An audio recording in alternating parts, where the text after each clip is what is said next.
Hello everyone, welcome back to the channel. My name's Katie. I am the Introverted Reader, and today's video, you can see by the title, we're wrapping up October because these books have been sitting on my desk for ages, and I'm just like, I don't plan on finishing any more books this month because we've only got a couple more days. So I just want to wrap up this month nice and quick, and let's move into the next, okay? So I did a good bit chunk of reading this month. I had 2 books on my Kindle, some audiobooks, and yeah, I did pretty well. About 6 or 7 books, I'll say. But I'll start with the ones that I read on my Kindle, just while they're on my mind, because my Kindle's right here. The first book I read on my Kindle was Beach Read by Emily Henry. Which is one by her that I hadn't read before. Now, I had read Book Lovers by Emily Henry, loved it. Happy Place, I DNF'd it. And then Beach Read was one that I was intrigued by because, again, it was a person who was an author. Our main girlie is a romance author. She's dealing with a lot. Her father recently passed away, so there's the grief and trauma from that. And as well, she also found out basically at his funeral that he had had a mistress for quite some time, and her mom knew about it, but obviously she didn't know about it. Nobody told her, so she's devastated, she's angry, she's confused. And turns out her father left her a beach house, said beach house where him and the mistress would go to, wink wink nudge nudge. And anyway, so she ends up going up there. She doesn't want it, but she's going up there and she's like, do you know what? I'm going to clean out this house. I'm going to sell it. And while I'm there, I'm going to try and write another book because, she's a popular romance author, but obviously she's hit the writer's block due to her circumstances. So she's trying to get herself together, and she's like, I'm going to clear out this house and I'm going to sell it and be done with it. And, try and get her life together, she's trying to get herself together. So she gets there and she's doing that. And of course, right next door is a gentleman who she discovers is also a rival author. Anyway, the two get talking, and basically the whole premise of this book is the two of them make a little deal with each other because he writes like literary fiction, sometimes quite dark stuff. And she's obviously the romance author, so they take it upon themselves to switch genres. He's going to write a romance and she's going to try and write a literary fiction, try her hand at that. So that's the basic premise. And overall, I thoroughly enjoyed this. I loved it a lot. I thought it was... I was reading it and I was like, this is the Emily Henry that I know and love. Yes. So yeah, thoroughly enjoyed it. A lot of talk about death, a lot of talk about grief. So just be wary of that, death of a parent, stuff like that. So, but it was very, very, very heartfelt. I enjoyed it a lot. I don't remember that much. I mean, granted, I just spent a wee while there talking about it, but I remember the plot, but everything else a bit of a blur. But I enjoyed it. I think, did I give it 5 stars? 4.5, along those lines. Anyway, and then the next one that I read on my Kindle that I finished quite recently, I'm just getting the Kindle books out of the way just while they're on my brain. I read an Abby Jimenez book called the Happily Ever After Playlist. It's actually part of another trilogy that she'd written. It's called the Friend Zone trilogy, and this is book 2. Now again, this is the type of trilogy where they're companion novels. You don't have to read them in order or anything. So anyway, this is book 2, and we're featuring our main character Sloane, who is grieving the death of her fiance. And while she's out and about driving, I think she's on her way to his grave or something. It's like the anniversary of his death. She's out to his grave. And then this dog, she has her sunroof open because it's, warm outside. And then this dog jumps on her car out of nowhere, jumps through the sunroof. And she's like, what the hell? And it's this whole thing. And, he has his owner's number and information and stuff on his tag. So she tries to get in touch with the owner. There's no response. And then in the end, she ends up sort of taking this dog in and looking after him and stuff. And then the owner is our main love interest, who's for some reason his name has escaped me. Jason, that is his name. I drew a blank there. I nearly said Ricky, but that's not his name. His name is Jason. Anyway, but so Jason is the owner of the dog. He is a musician. He was on a plane, so that was why he couldn't answer his phone. And he's in Australia, you know, working. And I kind of hoped he was from Australia, but he's not. He's American. Anyway. So anyway, he's there. And, you know, he gets the voicemails and everything from Sloane, and he phones her back, and he's all like, oh, that's my dog. You found him. Thank you so much, you know. And there's a little bit of back and forth, and then they come up with a deal. He's like, I'm going to be in Australia for 2 weeks, so keep an eye on the dog for me, and I'll be back home soon. And, you know, they start corresponding with each other over, like, text message and stuff, and the relationship blooms from there. I'll not speak too much on this because I've wasted enough of your time. But basically, this is not my favorite Abby Jimenez. I ended up giving it 3 stars, which hurts my heart because all other books by her I had given 5. And I don't think I'm going to read any of the other books in this trilogy because, I don't know, there was just some stuff that happened that rubbed me the wrong way. Sloane got on my nerves. She was a woman that desperately needed therapy, but she was just like, no, I can just shove it all away and, you know, and deal with things my own way. I don't need any professional help. It's like, no, girlie, you do. Girlie, you do. You need so bad. Like, the relationship felt very codependent, and that didn't sit well with me.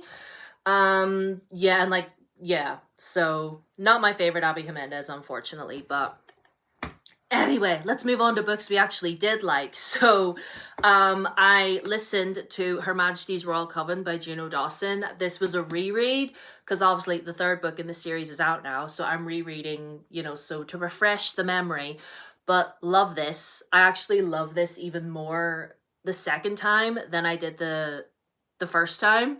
But a group of girls who were inducted into a coven when they were children. You know, they're all part of Her Majesty's Royal Coven, which was the governing organization. And, you know, it follows them as, you know, they're all grown up.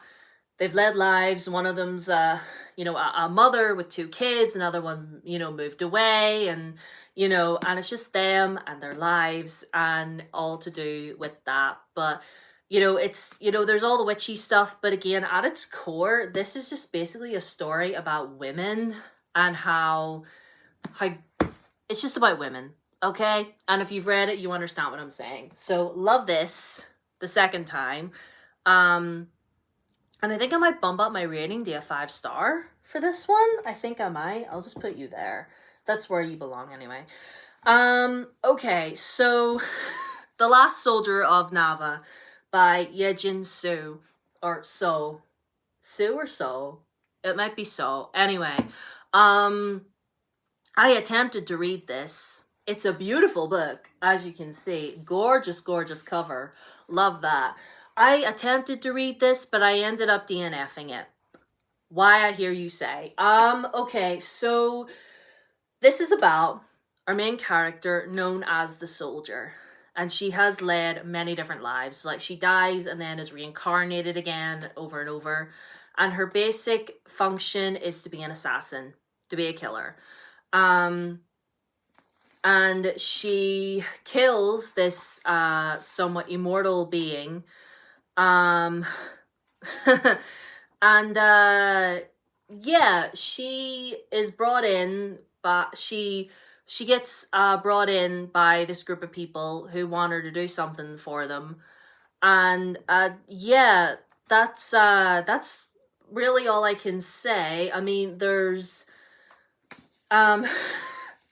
there's not much because the synopsis of this is quite confusing.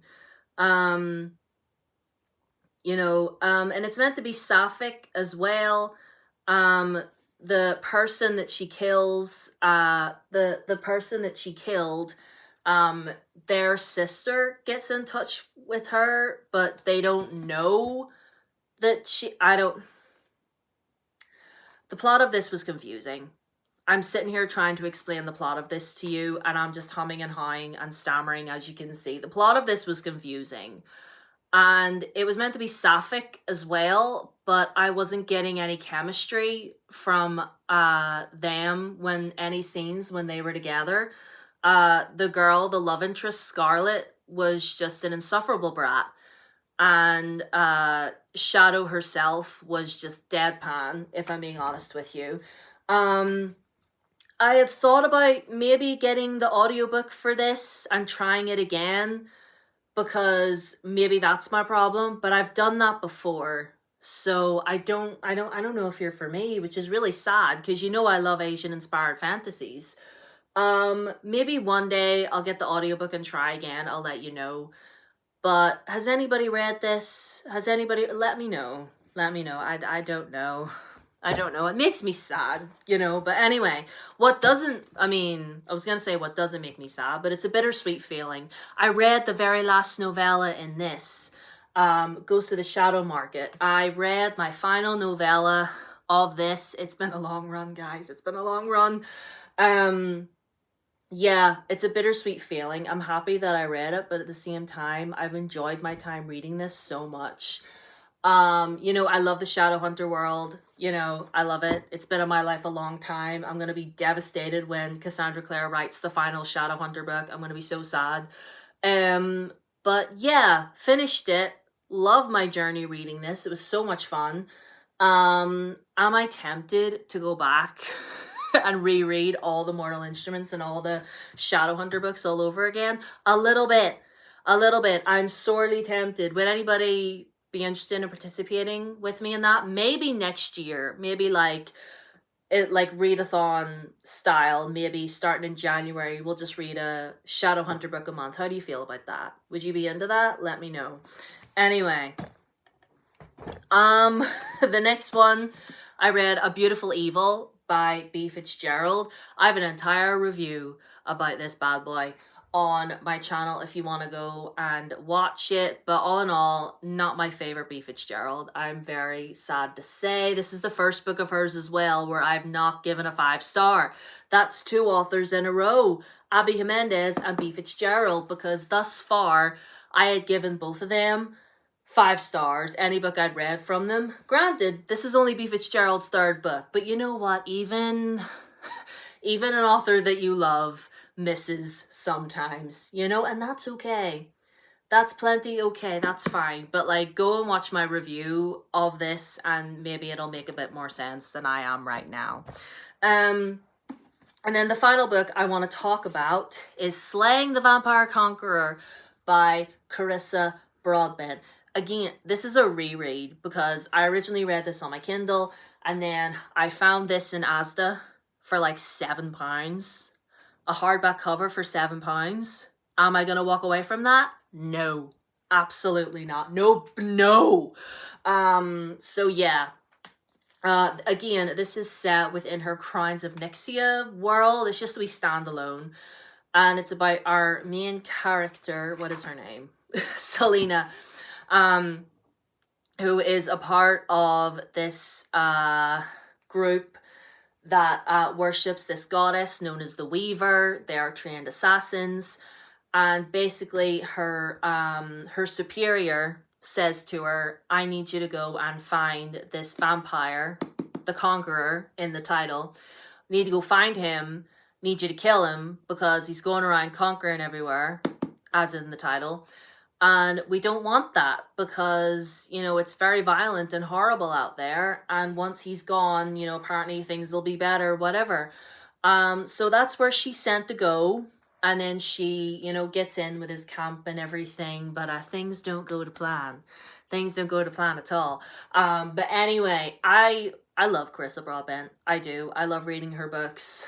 They're so much fun. This was a fun little interlude to round out the months with, you know, some good like vampire fantasy romance is just what I needed after the couple letdowns that we have had this month. You know, that was nice to round out the month with. So hold on, come here, Her Majesty's Royal Coven.